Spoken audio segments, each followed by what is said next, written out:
InObscuria.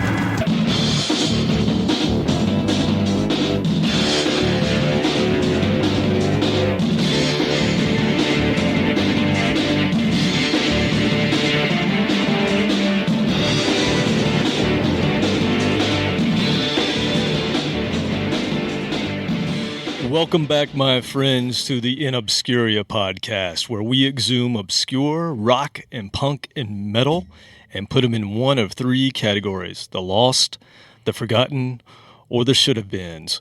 I'm one of your hosts, Kevin Williams. I am the other host, Robert Harrison. There's Robert. Hey, we're on episode 3, so thank you so much if you listened to the first 2 episodes. We really appreciate it. So the first week, we did something that you were slightly familiar with, Robert. The second week, we did something that I don't think you were familiar with at all. No clue. And this week, we shall just see. We shall see what's coming up. And just a reminder, everybody, I have no forward knowledge of any of this. This is on the spot. He's trying to stump me, which is pretty easy. So we'll see how it goes. Yeah, so again, the way this works is I have a fairly extensive collection of music, be it either physical or digital. And what I like to do is just pick things that I think people have either forgotten about or things that just got lost in the mix of everything over the various decades that I like. And then I like to spring it on Robert. I don't let him know what we're going to play before we do it. I just kind of spring it on him. And the way that I get the songs, it varies from week to week. I think I did a seance the first week, as people do. And then I was, playing with my Ouija board the second week. And it's the tea leaves this week, isn't it? You're exactly right. Today I got up. Yep. Today I got up and I had some tea for breakfast, and I threw the leaves out and saw what they spelled out, and that's how we got this week's selections. Oh, speaking of beverages, do you want to give a shout out to our beverage sponsor this week? Who is our beverage sponsor this week? Let's see. It is Stella Artois. Stella Artois. Not really a sponsor because we paid for it. That's right. We are drinking, so drink with us if you're somewhere where you can. Mental lubricant.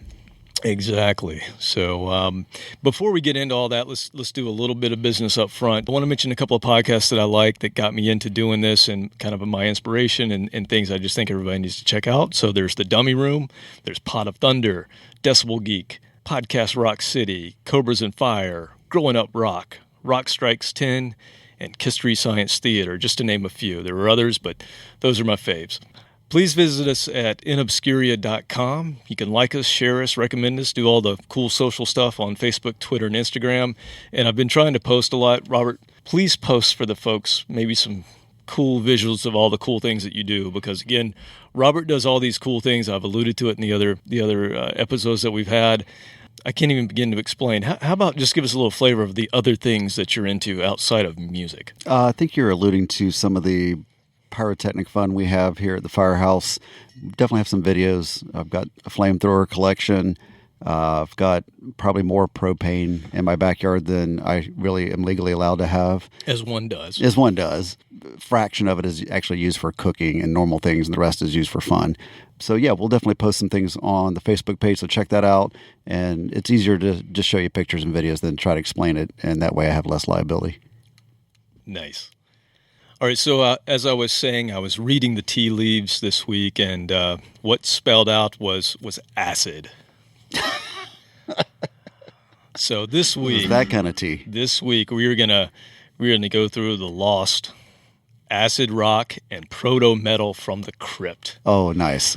All right, so I'm gonna like this. Yeah, this should be interesting. And most people, not most people, some people may be going, "What the hell is proto metal?" I may have heard of acid rock, but what the hell is proto metal? Well, you probably know what proto metal is. It's basically anything from the late 60s when the whole psychedelic period was going on, Hendrix, Cream, that sort of thing, The Who, until the realization of what became heavy metal. So, metal really got going and labeled metal more so late 70s as your new wave British heavy metal bands really kind of took that moniker and really ran with it. Judas Priest and the folks that came after them kind of in that British wave. So what we're going to look at is bands that And this is interesting because a lot of people listen to classic rock radio, and a lot of the bands that are considered proto metal have a hit or two on classic rock. So if you think of like from '69, you had Zeppelin and Sabbath. That's proto metal. They broke the ground for what became heavy metal, hard rock. But also things like Alice Cooper, Grand Funk, Uriah Heep, Mountain, Blue Oyster Cult, Rainbow, Deep Purple, Kiss, Rush. I mean, all of these are all staples. They're not obscure. But as I started kind of digging in, because I love all of those bands, but as I started digging in as a younger man looking for records and used record bins and things like that, I wanted to find things that maybe never made it to the mainstream. I knew there had to be bands out there that I just didn't know about from that time period. And there are a ton of them. And a lot of the ones I'm going to be playing today are things that for a record collector back in the day, it was really hard to find these records because they just didn't press that many of them. But with the advent of digital music, now a lot of these bands are getting, CD represses and digital represses and things like that. So now it's a lot easier to find. But they're bands that are from an era where unless you were there, you wouldn't have heard of them. So I want to kick it off first today with a band leader that most people on this planet will know some songs that this guy's played on. So he's not too obscure, but the band I'm going to play that he was in is very obscure. And so I'm talking about Dick Wagner. You ever heard of Dick Wagner? Have not. Okay. Well, if you were really into Alice Cooper, you would know who Dick Wagner is. So a lot of people know him from being in the Alice Cooper band after the Alice Cooper band disbanded. So Alice Cooper originally was a band, and the lead singer just happened to go by the name Alice Cooper as well. And then after the course of so many albums, and I think in around 1974, Cooper went solo. He stole the audio from Marilyn Manson, right? That's right. Yeah, I'm glad you're on your history. But Dick Wagner was kind of his right-hand man when he went solo and all of the albums that kind of came after that until the early 80s. But I think you probably know some other things that Dick Wagner has been on. Maybe you don't know, but there were two songs on Kiss's Destroyer that he played lead guitar on, Flaming Youth and Sweet Pain. He also played the acoustic guitar in the song Beth. So Dick Wagner is actually kind of the right-hand man of Bob Ezrin. So that's where he kind of comes in. He was also featured on Lou Reed's best albums, in my opinion. He was on Rock and Roll Animal. He was on the album Berlin. And that's where I first heard of Dick Wagner. And then he also happened to play, you ever heard an Aerosmith song called Train Kept A-Rollin'? About every hour and a half on classic rock radio? That's Dick Wagner playing the leads. That's not your really? Aerosmith guitarist playing that. It's not Joe Perry. That is Dick Wagner. So learned something new today. Yep, Just then, yep. right then, bing. So he was Ezrin's kind of right-hand man, and he was just one of those guys that he was a ghost player, basically. He came in, and if somebody needed somebody to throw something on really quick, he was the guy that was called. But he started his career, as so many of the proto-metal bands did, in Detroit. He's a Detroit guy. And he was in a band in Detroit in the late 60s called The Frost. And that's a really cool band, too. I'm not going to play them. They had one like real psychedelic kind of album, and then they got a little bit heavier. But there's a ton of great bands, proto-metal bands that come out of Detroit, Alice Cooper being one, MC5, a whole bunch, Iggy. But anyway, the band that I'm going to play is a band called Ursa Major. So what happened was Wagner left Detroit in 1972 and decided to go to New York and form this super group. And the original, the original keyboardist was in this band? Think New York, think 70s. Who was a keyboardist in New York in the 70s? He's well known. Billy Joel was his original keyboardist. I never would have. I'm going way deep in other direction. Yeah, no. And I think a lot of people, not a lot, maybe some people know that Billy Joel actually got his start. He had a proto-metal band called Attila. And if you find the album cover, if you just Google image it, Attila with Billy Joel, it's hilarious. The album cover is hilarious. It's Billy Joel looking like a barbarian standing in a meat locker. It's really funny, man. but we're not playing He's that. come a long way, yes. Anyway, this was meant to be kind of a super group. After Billy Joel didn't last in the band for very long, and one of the guys from the Amboy Dukes, which was Ted Nugent's original band, joined this band called Ursa Major. Now they only recorded this one album. They went out and toured with Jeff Beck and with Alice Cooper, and that's where I think the connection was made with Cooper. But I'm going to talk a little bit more about my experience with Dick Wagner when we come back. But let's start off with Ursa Major. This is Stage Door Queen from the self-titled Ursa Major album. Make up your mind, must I send you a gold invitation?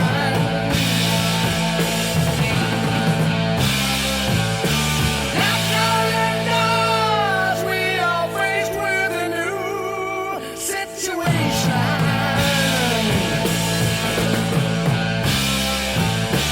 Come take your place at my feet. You make it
What year did you say that came out?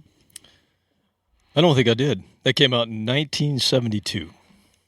You definitely hear the building blocks, foundation of metal 10 years later.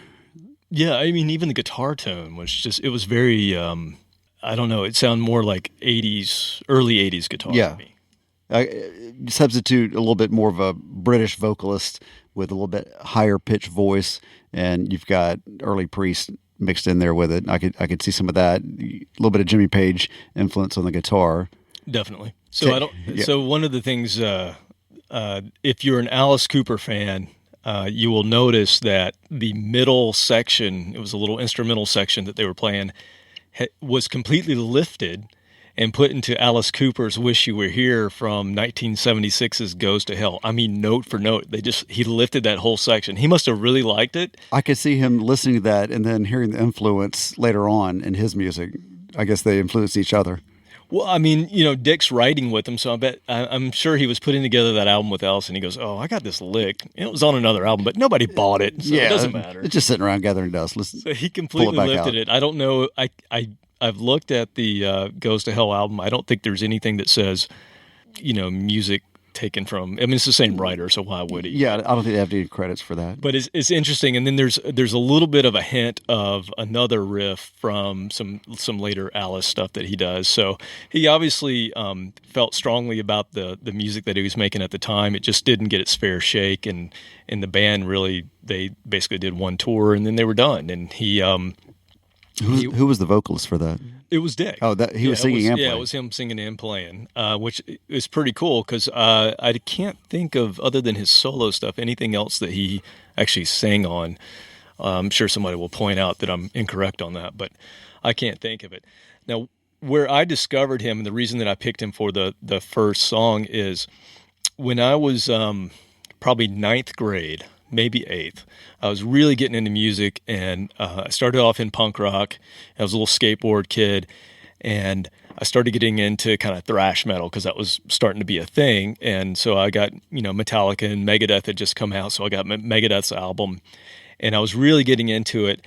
And I remember I was riding in the car with my sister going to one of her friends' houses because I couldn't drive at the time. And she said, Lisa's dad is really into music. You should talk to him. And I'm like, whatever. I'm 8th grade, right? I'm like, I know what music is. He's old. They don't know anything. He's not going to know anything. And this guy was very straight-laced looking. His name was Dave. He had had the 80s mustache and bald head. And I was like, why am I going to talk to this guy? But she's like, go talk to Dave. I'm sure he'll show you something that's cool.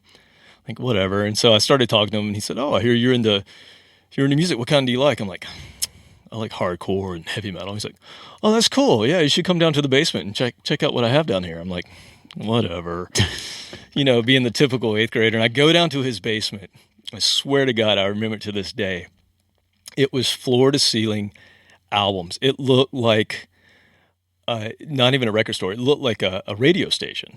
Is what it looked like. I mean, it was dark down there. It was really cool, and he had everything alphabetized. Just immaculate. And I'm still like, wow, this is really impressive. But I don't really want to hear your Elvis records. It's not really. And that's just my 8th grade assumption that this guy's going to listen to something that's really old. And he goes, I'm really into metal as well. I'm like, really? And he said, yeah. And he's like, let me make you a tape. Because he's like, what do you like, Megadeth and Metallica? I'm like, yeah. How do you know that? He's like, because I'm a metal guy. He's like, let me make you a tape, and I will give you the backbone of where all this stuff came from. It's like, I'm going to give you a little something to help you along. And one of the songs that he put on this tape for me, and one of the songs was Sweet Jane by Lou Reed. But it was the version from Rock and Roll Animal that features Dick Wagner and Steve Hunter. And what they did was, it's a live album, but they doctored it quite a bit, kind of like Kiss Alive. And they did this whole intro piece that is nothing but twin harmony guitars, a masterpiece. So if, I would just tell anybody out there, go search out Rock and Roll Animal by Lou Reed. Don't worry, it's not Lulu. This is good stuff. It's really awesome. And it's Dick Wagner and Steve Hunter, who's another amazing guitarist who also played with Alice Cooper with Dick Wagner for a while. But that's what got me hooked on Dick Wagoner. And if you go listen to that intro to Sweet Jane and the song Sweet Jane and even Heroin, the version that these guys did with Lou Reed, they totally rocked it out and glammed it up. It's the best Lou Reed material that you'll ever hear. And now, decades later, you have the basement with CDs stacked floor to ceiling, and you invite people down there and go, let me tell you what the cool stuff is. And now I'm the creepy guy in the basement. Without the mustache, and you have a full head of hair. So I wish I could grow a mustache. Man. You'll get there. Someday. Drink some more coffee. Someday I'm going to be awesome. All right, so let's go on to the next one. The next song, and a lot of these songs actually, we're going to go out to the Midwest because we know from being in a band and touring in a band that the Midwest rocks. Absolutely. I was pleasantly surprised at the reception we got in the most off-the-wall places in the middle of cornfields and other small towns all throughout the Midwest. Something about the Midwest is that they rock and they produce great rock bands. And in the 70s, if a band couldn't quite make it, couldn't get signed, well, they just stayed in the Midwest and they just played. And that's, if they didn't have to go but to 3 states, that was fine. And they made a living doing it. And this is one of those bands. So the next band is a band called Cain. So named after Cain and Abel. Ooh, that's heavy. And their album cover, I'll tell you to go look it up because the name of the album is A Pound of Flesh from 1975. The album cover is pretty gross. It's a can and it says Cain, a pound of flesh on the can, and it has just raw meat strewn about. Don't know why these guys didn't make it with the album cover like that, but shock rock. Anyway, so they're from Minnesota. So shout out to Baco of Cobras and Fire. Minnesota band. I wonder if he knows about this band. They were formed in the late 60s, and they basically toured the Midwest, to the Chicago college scene throughout the early 70s. And they played with other Midwest bands who went on to do some bigger things than they did. Cheap Trick, Styx, Kansas, all other Midwest bands that were out there doing it at the same time. They signed a 2-album deal with a really small record label, and they basically just toured relentlessly and partied like rock stars, and they ended up breaking up in 78 before they could really do anything. But they did do a lot of good recordings. I'm assuming because they were touring so much, they were making a little bit of money, so they had enough, at least with this small label, to go in and record. And the quality of the music is really impressive. But to me, this is from 1975, but man, this sounds like, to me, like early 80s metal. This is the blueprint for what was to come. So here is Cain with Heed the Call from A Pound of Flesh, 1975.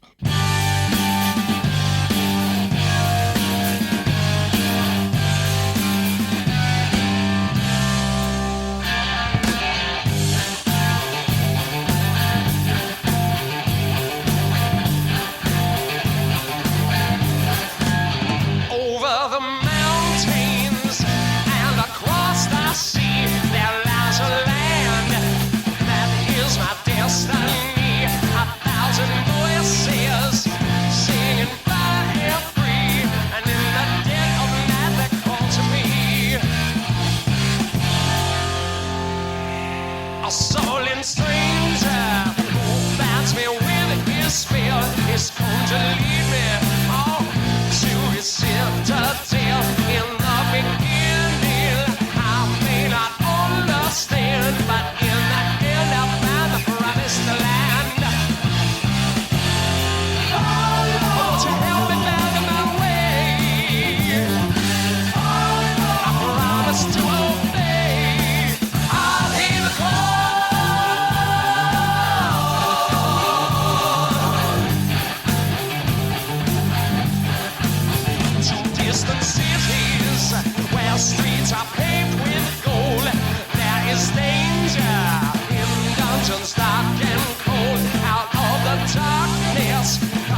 yes, my friend, no hesitation, no doubts along the way. I'll save them for a brighter day. It's saying, won't you help me find my way? I must obey. I'll hear the call.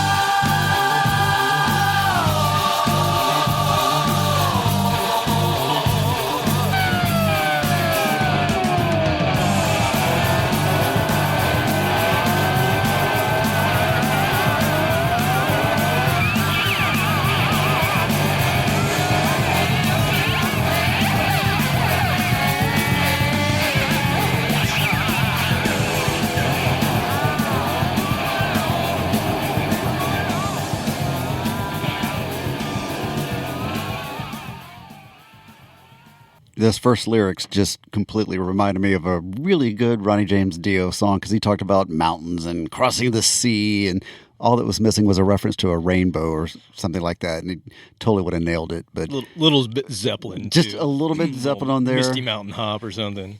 Another thing that stands out, listening to that, the complete antithesis of last week's episode with the screaming guitars with all the effects and every bit of distortion, every bit of delay and chord, everything you could squeeze into a guitar sound, and then you're playing this music here, and it was just so clean. It was just as powerful, but it was just so simple and clean sound that the really heavy, just lofty, squealy guitar sounds didn't come in for another 6 or 7 years in the 80s.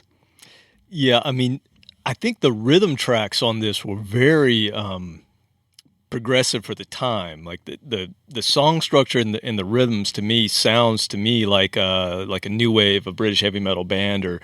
But you're right, the guitar leads and the vocals are what puts it back in the 70s, which is fine. That's where it was. But I'm thinking in context of when this came out. I mean, 75. So Kiss Alive had just come out. You know, early Aerosmith. This seems a little further down the road than maybe those bands were at that time, and those are the major acts of that time.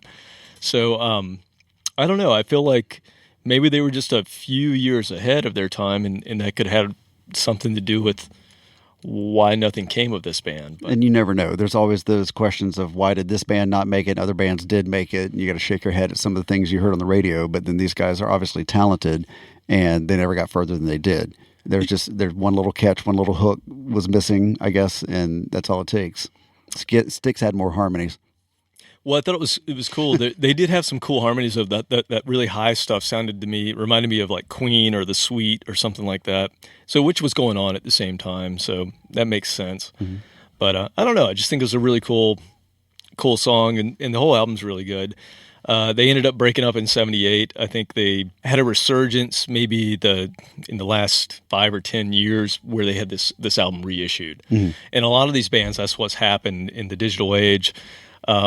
In these records that would go for these ridiculous amounts of money, like a single that was $500 because you couldn't find it, is rare, is now just available to everyone on YouTube for free. But that's really great for the band because, you know, it enabled people like me to discover this band a little more easily. I would never go and pay that much for some forgotten single. I don't have that kind of scratch, but, you know, the digital age, I can go listen to it on YouTube, or I can find a company like Rockadrome, which is who it reissued this, and they do a lot of reissues, and there's going to be another one that we're playing later that they've done as well.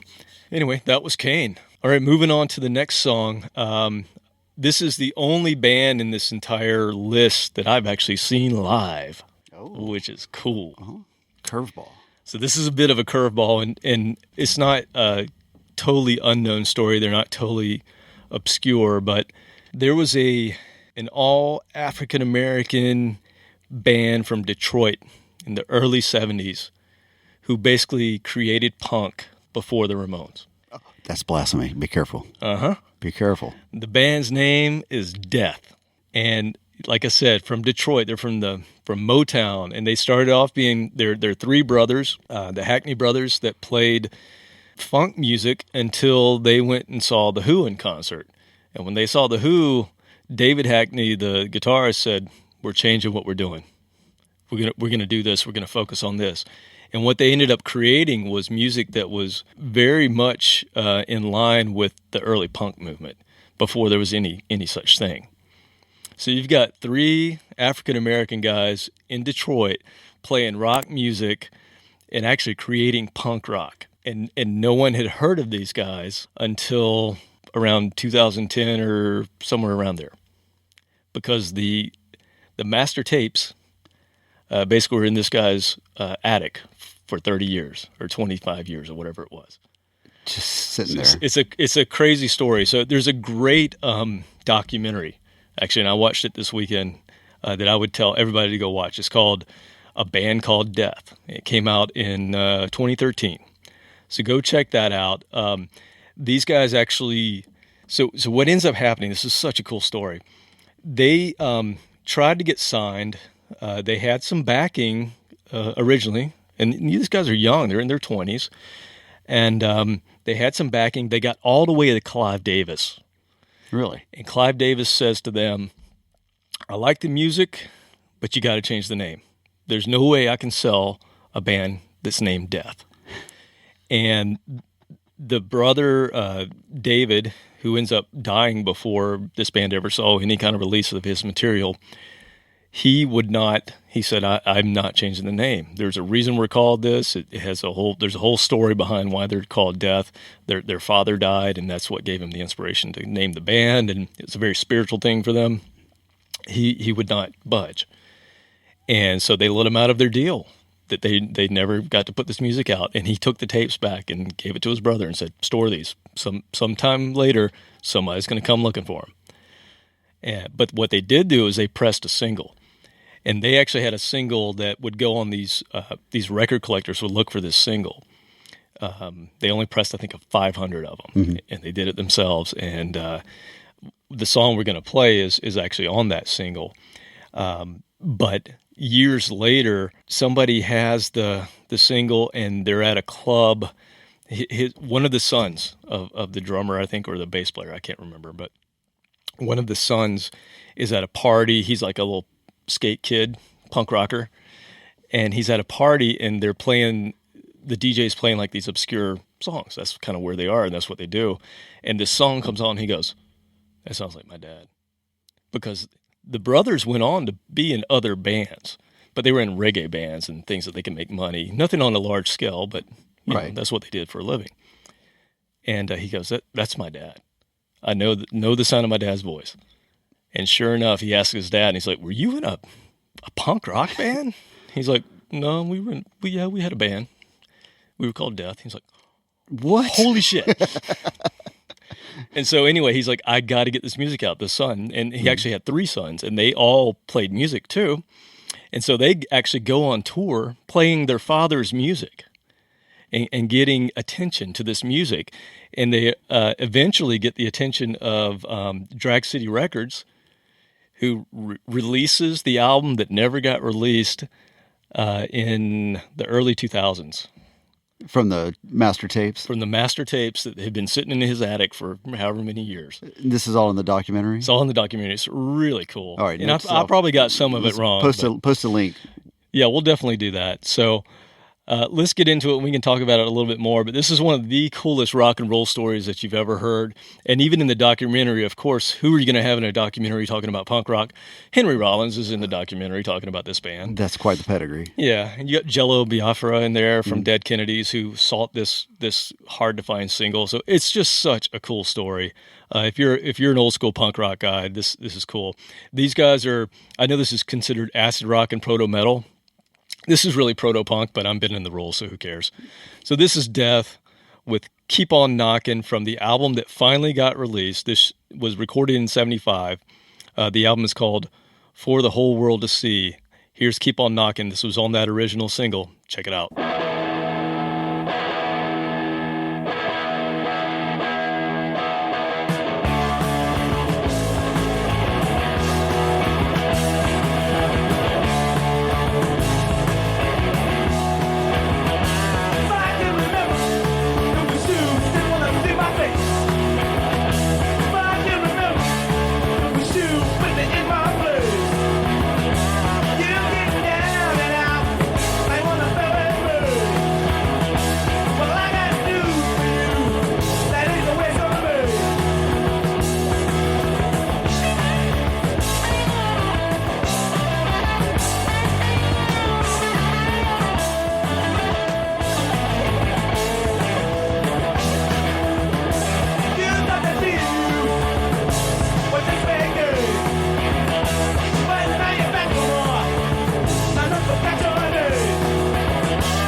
never heard of that before. That's an amazing story, and you can clearly hear the beginnings of punk. It's not all the way to the Sex Pistols or anything like that. It's the early, just really fast beat. Everything's moving and grooving. And then the vocals, though, remind me of Devo, of all things, who were a new wave punk band, and it always makes you wonder if they heard them or heard something like that, and how they were influenced. They didn't just come up with all their sound on their own. And I believe they're from Ohio, so possibly. What an amazing story! I love it. I can't wait to go watch the documentary. Yeah, I love stories like that, and it's like really touching because, like I said, the brother David, who was such the proponent of keeping the band real and who they were and keeping their name and everything, and wouldn't sell out. He ends up dying of lung cancer in 2000, which is before all of this stuff happened. He didn't get to see it. He never got to see it, but he told them that this would happen, so he kind of foreshadowed the events to come. It reads, or it watches like a true Hollywood written movie, but this is a documentary. This is a real thing that happened. And what's so cool is I discovered them 2015, 2014, somewhere around there. I think it was one of those, if you like this, you might like this. Right. One of those Amazon things. Right. And I started listening to them like, this is awesome. And then I dug into the backstory, and this is before I knew the movie was out, but I had read something about them. And then I see that they're coming to Atlanta because they actually went on tour. They have since released, after this initial album, they found more recordings from various time periods, and they released more music, 2 more Death albums from tapes that they found, which aren't nearly as good as the original, but it's still really cool stuff. And then they got a guitarist who really was playing true to the original guy's material, and they wrote a new album called New, which is amazing, and it's a really good. Anyway, they were touring on that. So after all those years, they went out and toured. So their sons go out and tour and play the music and get exposure to it, and then they go out and their sons open for them. And then they write a new album and go out on tour on their own. It's just such a cool story. So the original brothers went out. Yeah, it was the bass player and the drummer and the new guitarist. The new guitarist, yeah. Which he fit right in. I mean, he was in the band that they were, the reggae band that they were in. So it was like there was already a long connection. Yeah, and that definitely helps. Yeah. So anyway, it was just such a cool story. That song actually, I wanted to play it because it was on the original single. There are a lot of other songs on that first record that are even more in the vein of what was to come as punk rock. That one was a little tamer, but I still love the song. It was one of the earliest ones I think they wrote. All right, so the next song, I honestly cannot remember where I heard of this band, but I heard the name years before I ever found the actual music. And it's a band called Truth and Janey, which is just a really weird name. But here's another band from the Midwest. It's an American rock band from Iowa, and their name originally was just Truth, and I guess there was something with another band that had the same name or something like that, so they ended up adding the guitarist's last name, so it's Truth and Janey. But it's a really cool band that toured around that area of Iowa, the Midwest again, searching for that record deal that never really came. Yet through the extensive touring and playing out and playing festivals, and they played shows with BOC and Leslie West of Mountain, but they never quite broke. But they did do some recording, and they ended up releasing 1,000 copies of their album that I'm going to play from. And so I can only imagine what that album was probably go for if you could find it at a record store. But I found it digitally. But the name of the album is No Rest for the Wicked, and if you see the album cover, it's so 70s. It's got a big Marshall stack on it, but it's got that, everything in the 70s was like yellow and brown, and just that color scheme, and that's what this has. It's just very cool. Well, going back to what you were talking about earlier, I did Google during the break Billy Joel. If you Google Attila, and then Billy Joel, put that with it, you'll come up with that album cover. It is the best thing ever. It looks like the guy from The Princess Bride, and you go, Mendoya, you killed my father. He looks just like him. I swear to God. Look that up. you'll enjoy it. I wanted to play something from Attila, but the music's just It's not just not quite there. there. It's not quite that's okay. there. We'll spare everybody. Yeah, I mean, it's definitely obscure because most people know Billy Joel, but they never heard that. I'll listen to it after the show. So yeah, go check it out. I actually do own it, but I thought about it for this one, but I Don't decided brag about not that to. one. You own it for the art. I'm bragging. I'm bragging. It's cool, man. It's the only Billy Joel I like. True. That is true. I didn't I'm think not about a it Billy that Joel way. guy, man. No. I never have been. My wife loves it. Loves them. In fact, I remember when my wife was having a medical procedure one time. She was all on the sauce, and she sang every bar of Piano Man to me in the hospital. I would give anything for video of that. I don't was think I've ever awesome. heard her sing anything, so I that would didn't be know nice. you knew words to any songs. It was pretty amazing. But we're not talking about Billy Joel. We're talking about Truth. And we're not and talking Janey. about your wife. She will kill both of us if That's we ever. true. She'll never listen to this. It doesn't matter.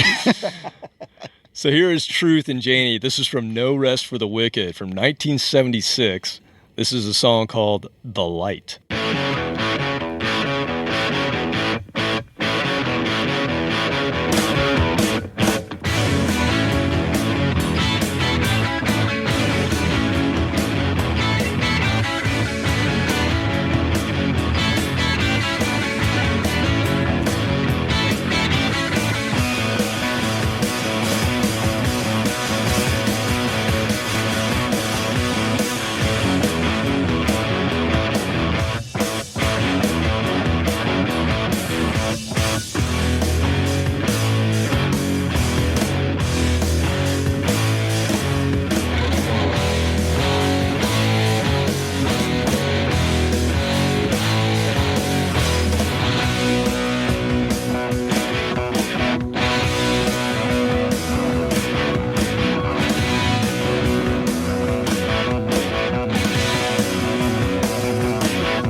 I love that.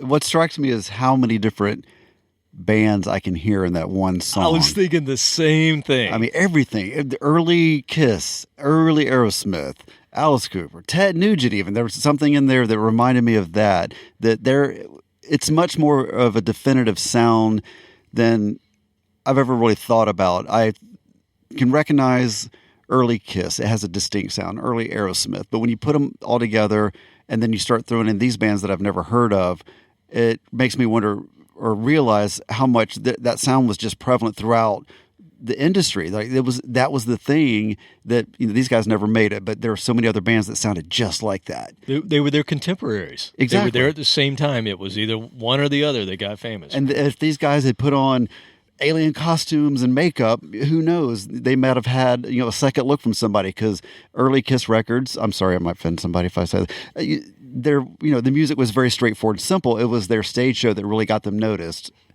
in my opinion. Later on, their music became. I think they kind of came into their own for songwriting. So these guys never really had a chance to morph into that. I'm going to come over there at you like a spider. I know. monkey. So you stay over there. All right. Well, what I heard was it's interesting, the bands that you mentioned, because what I heard was that riff at the beginning reminds me of the Almonds. Like it had a really heavy Allman Brothers, but that kind of twin guitar thing going on was very Allman Brothers. And then I think the verses were very Blue Oyster Cult. And then I actually heard some Purple in there, like really some Deep Purple. So yeah, it was like this whole 70s mashup. But at the same time, when these guys recorded this on their own, it's a damn good recording. Yeah. I don't know how much it's been doctored up, the version that I have, but that's a damn good recording for a band that only pressed 1,000 records. We know how hard that is to get a good sound. So all the power to them. What's cool about what I heard was Almonds, and actually Billy Janey, who his name is in the band, right? Truth and Janey. He went on to be like a country musician. So he couldn't make a go of this. And I mean, this music to me, this is really setting up what I'm hearing, all the bands that we mentioned, it's setting up what's to come in the 80s. Very much so. Like the guitar tones, the heaviness of it is really setting up. And then this guy goes and he's like, I can't make anything of this. I'm going to go do country. And so Billy left that and went and did country. He did the whole Darius Rucker thing. Sure. I don't even know what to say to that. And I'm from South Carolina. You should. You should know what to say to that. Yeah, don't get me started. All right, let's move on to the next one. So I mentioned Rockadrome Records earlier. They're doing a lot of re-releases. And actually, I don't know if they're still around. I'm assuming they're still around. But they did a lot of re-releases in the last 10 years.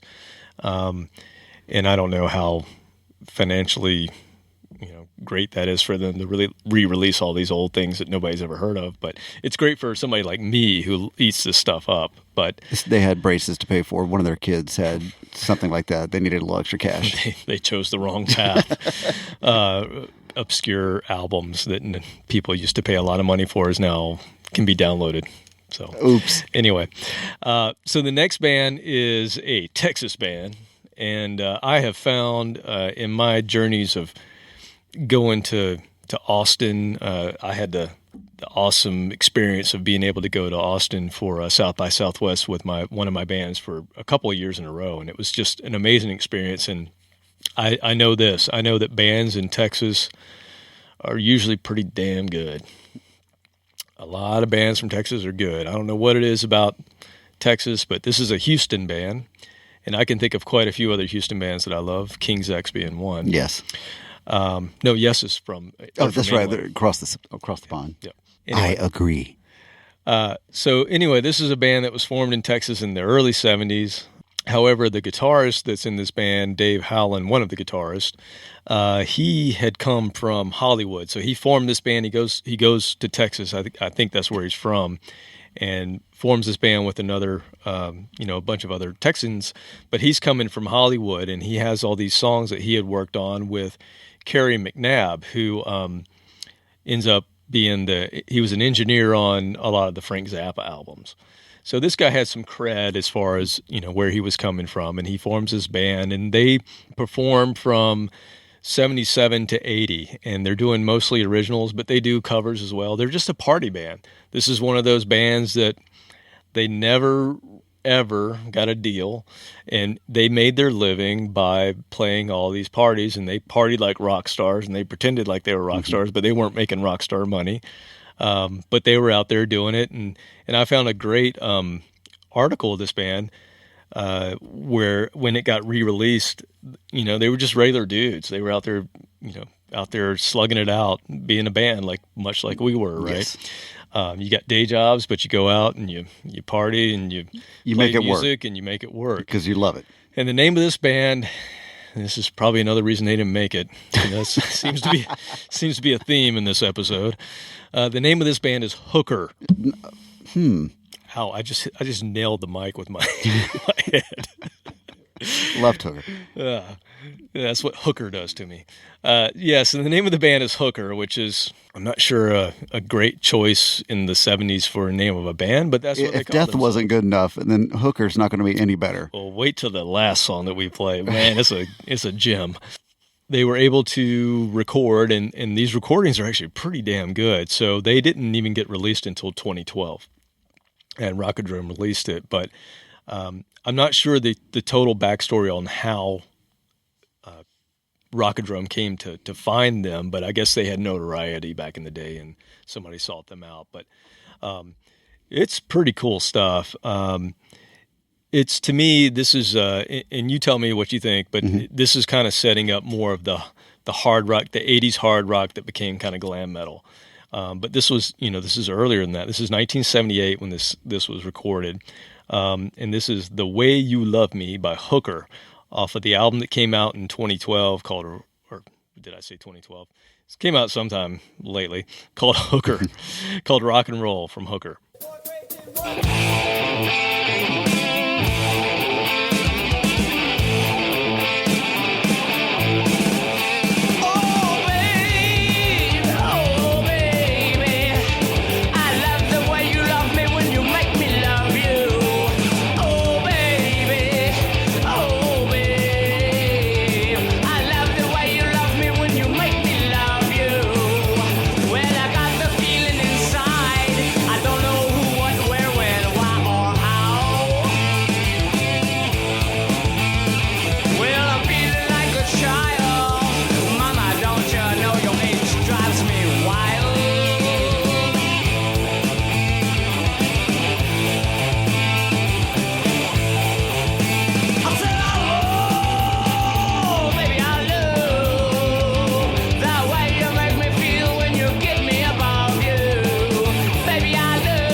And with that abrupt ending, Short and sweet. Short and sweet.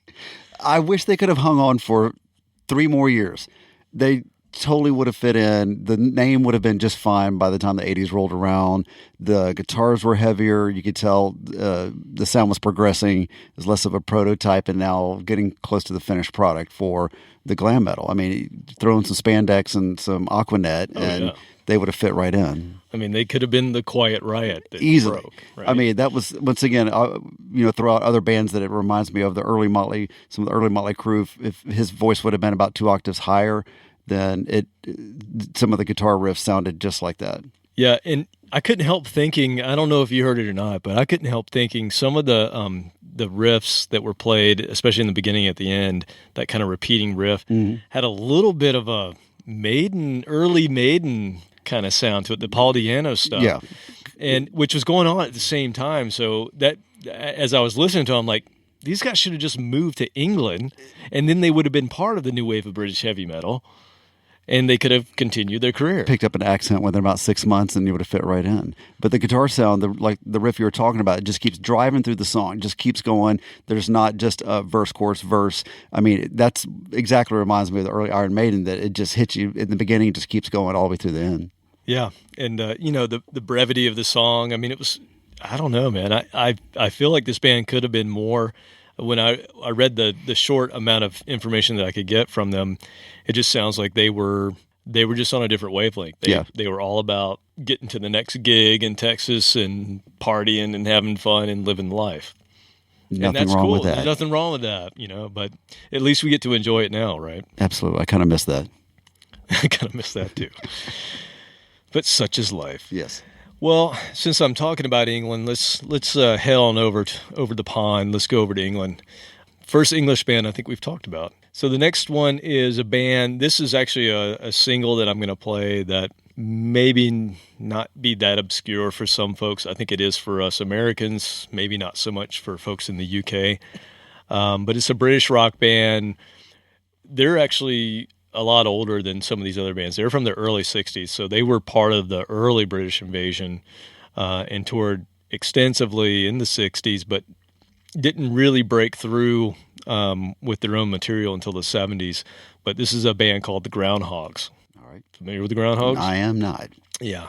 Not a very American band. It's somebody that we know, but in 1971, they released an album called Split, which had, I think the first side was like a prog rock, not a prog rock album, but it kind of had chapters like a prog rock song or a prog rock album. Movements. So it had movements, which was the Split movements. But they had a single from the album called Cherry Red, and that's what I'm going to play for us today. It's just I would put them in the acid rock category. I mean, they came out of that 60s period. This is when I was a kid and I heard acid rock, I didn't really know what it meant, but I just assumed it was just this really heavy... Acidic. Something... Acidic. There you go. Wow. You just nailed it, man. I did. Nailed it. And it's true. Let's go home. Done. We're done. No, but I always thought it was just something that would be really angry. I mean, from a kid's point of view, something be kind of angry and nasty sounding. And that's actually this band, to me, this is the epitome of what I would consider acid rock. I didn't know what LSD was as a child, but this is kind of what I envisioned when somebody said acid rock, because that was a term that was thrown around, I would say, in the 70s, and then it kind of went away. It was used by people that didn't know what metal was. Metal was. They didn't know what to call it, so that term became used pejoratively sometimes. Yeah, I remember some you kids and your acid rock. Acid rock. But I actually love the term acid rock. I don't know, for some reason I think it's so cool, and I don't do LSD anymore. Since last week. Yeah, well, I mean, you got to stop sometime. So this is the Groundhogs with Split, the album Split that came out in 71. This is Cherry Red, and this was a single, and it was a minor hit, I think. But again, most American ears have never heard this, so here are the Groundhogs.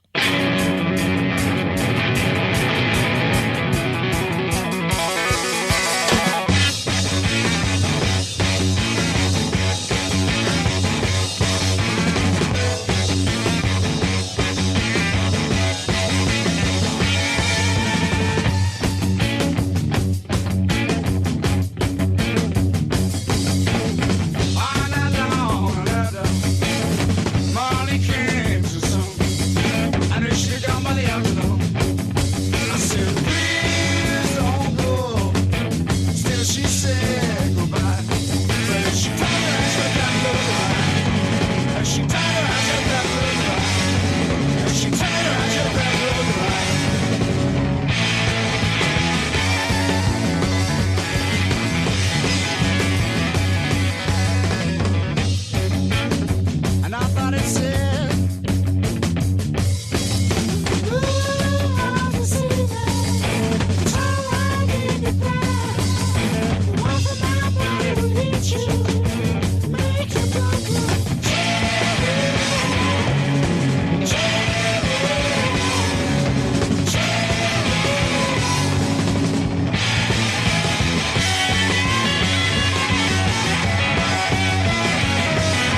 That was a very nice trip. Acid enjoyed rock, that. right? That's acid rock. I pictured a lot of colored soap bubbles on the overhead projector type backdrop to many of their shows. But it's heavy. Very heavy. I loved it. I mean, the almost the exact same guitar tone as Hendrix at the same time.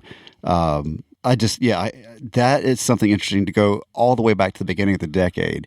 After having listened to something at the end of the decade, it was about to transition to the 80s glam, all that stuff. But back to where it was really in the early days. And that absolutely should be framed in a poster when you say acid rock. That's the one you should listen to. That is acid rock. And very English. I mean, what else can you say? I mean, they're playing in the same clubs as Pink Floyd and all the other. That was a single. That was the single. It was both sides of the single. Please turn over. Not sure how that was. They must have edited that to be a true single. But yeah, it was featured on the BBC. That was a single. They actually, with that album, the band reached number 5 on the charts in England. Spent 27 weeks in the UK albums chart. So it's a gold record for them in England. I loved it. I'd love to hear more of that. But we've never heard of it. No, it never made it over here. Very interesting. But I wanted to make sure that I put something in that was truly acid rock, and that is acid rock. All right, so I have one more song. I'm going to stay in the year 1971. This is a crazy story. Crazy story. And I didn't know about the story until I was researching it. I had heard about this band when I was doing some research trying to find, like I said, I love music and I love trying to find things that I've never heard before. And I love rock and punk and metal, obviously. And so I try to dig as far as I can to find things that I've never heard of. And I saw this album cover and I thought, this is the most ridiculous album cover and the dumbest name for a band that I've ever seen. And we have seen some really dumb names. I don't know about album covers. That's a lost art, but so it sounds like a joke. And if you look up the album cover, it looks like a joke. The name of the band is Orangutan, but it's Orang Utan. So ORANG-UTAN.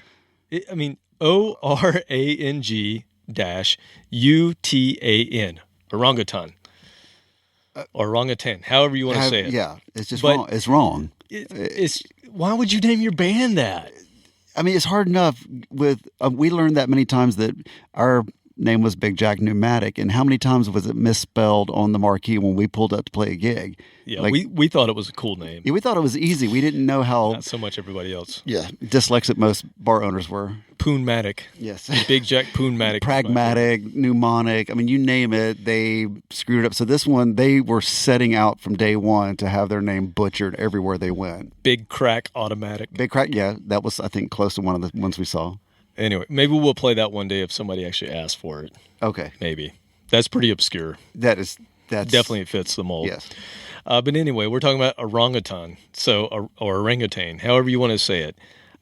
They're an English band. They only released one album, go figure, in 1971. But I had seen this album. And I thought, this is so ridiculous looking. The name is really dumb. I got to check this out, which is what I do. I love to look at ridiculous things. But then when I dug into the history of it, and the music's great, it's really cool stuff. When I listened to it, I'm like, this sounds like a band that had their act together. It sounds like they had some knowledge of what they were doing. This wasn't a new band, and sure enough, they weren't. When I did some history on them, so this is a London-based band, and in 1971, this album was released in America only. It's never been released in England. Was it so bad that I didn't want to hear it at home? No. The producer stole the tapes. Oh, God. The band records it. He steals the tapes and takes them to America and releases the album. Their name was not Orangutan. It was not their album cover that they wanted. The name of the band was called Hunter. Well, that's a little easier to spell. Which makes more sense. Yeah. But they had members in the band that were from other bands that had done fairly decent in London. So it was a group of guys that knew what they were doing. They were recording music in the early 70s. And yeah, so they record this album, and whoever their manager is or their producer basically stole their music, took it to America, and got it released on a record label called Bell Records, which I've never heard of, but Apparently that's what happened. It sounds like a prequel to Spinal Tap. They changed the name, they put their own album cover to it, and they release it, and they make maybe a nominal money. I don't know what they made on it. Maybe they lost money. I don't know. But the band that recorded this never got paid for it. And they basically broke up because their masters were stolen. They were gone. The people split. And the only legitimate reissue, so it's been reissued several times. The only legitimate reissue was done in 2014. The first time this band ever got paid a dime for this money apparently was in 2014. How many were still around by then? Well, what's interesting is I was digging into this. It was on a site that a guy wrote an article about them. And as I'm reading the comments, I just happened to read the comments in this blog, and the members of the band start interacting, and I read down, and basically they're reintroducing themselves to each other. Like, I'm the guy that played the guitar on this that wasn't credited, and blah, blah, blah. And then another guy comes in and goes, Hey, what's his name? I haven't seen you in 40 years. I haven't seen you in 30 years. I played drums on this album, and it's just an interesting read. I'll find out the name of the blog and I'll post it. So they truly went their separate ways after that. They went their separate ways, never to see each other again. And now they're older guys, and now they're like they're talking it's such a cool read on this blog, because they're like, oh yeah, I still play. Oh yeah, I still do this, and got, like got we three never kids, and we never made a dime for this. It's just it's another one of these crazy stories. And here's, another one of these collector item albums that now is available to everyone. It's just a cool story. I don't know if they changed the song titles as well, because this song title is really stupid too. Now, did the American version, did they tour with the music, or no? It was just there was no American released. version. The guys basically came over here. They stole the tapes. Yeah. Came over here, got a record company to release them, thinking they were going to make some money, and screwed these guys. And the guys broke up before anything ever happened. So no touring, no nothing. It was just the nothing, recording released. I think it sold. You had to sell something. There's a reason that we still know about it today. Right. But it's just a crazy story. So let's play some Hunter, also known as Orangutan, and go look up this album cover. It's the dumbest looking album cover you've ever seen. It looks like a 4-year-old drew it. But this is the song called Chocolate Piano, which I'm assuming they renamed it, but who knows? Anyway, cool music, bad names. Check it out.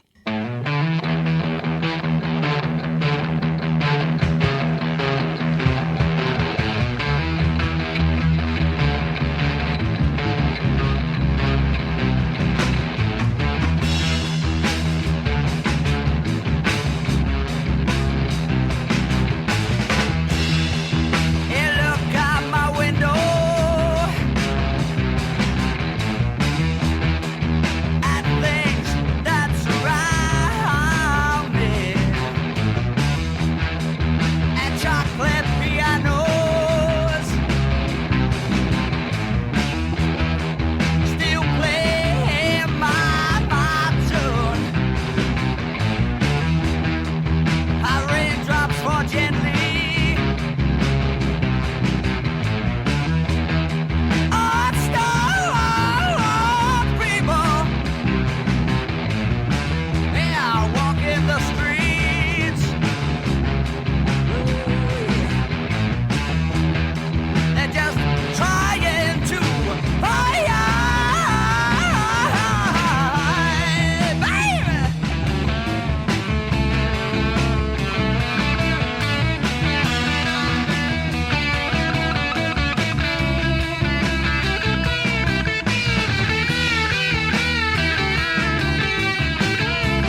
nice little Clapton-ish lead. Totally cream. It was a lot little of cream. It was a little slow for me at the beginning. I wasn't really into it, and then that came along, and I'm like, okay, now you've got my attention. I'm listening, and the fact that, I mean, I'm not that old, but I remember a little bit from the 70s, mostly like the last year, but I would love to go back for the sheer reason that it was a time when you could sit there and go, you know what? I want to write a song about chocolate pianos. And everybody goes, yeah, that's great. Let's do that. It's a great idea, man. I'm going to steal it and take it to America. It's such a great idea that I think I'm going to steal that from you. It's a crazy story.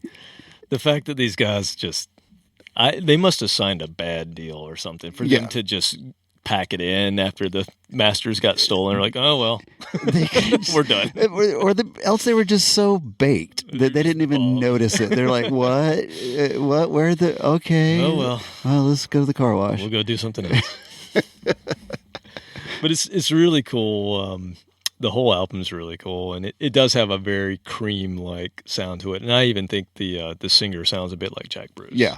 It's the first thing I thought about. But, that was my last song for today's episode. Hopefully I introduced folks to some classic rock, metal, pre-proto metal that you've never heard of. And go check it out. There's a ton of this stuff out there, and especially now it's available finally. And so it's cool to me to see all these stories, a lot of these, where these bands never got proper releases back in the day, or if they did, it was on such a small scale that just because of the time, there was no way anybody was going to hear it.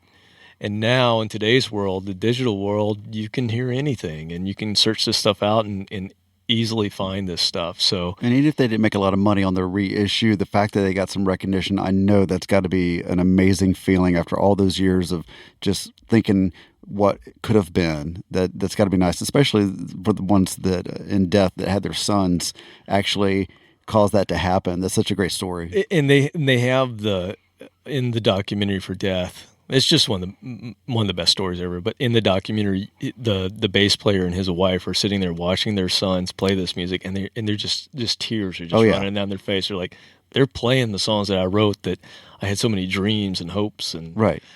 But it's just a cool story, man. That is. I think on that note, I think it's time to get out of here. We will see you again, episode 4. Again, go check us out, InObscuria.com. We're on all the socials. Come search us out. Come talk to us. We're here.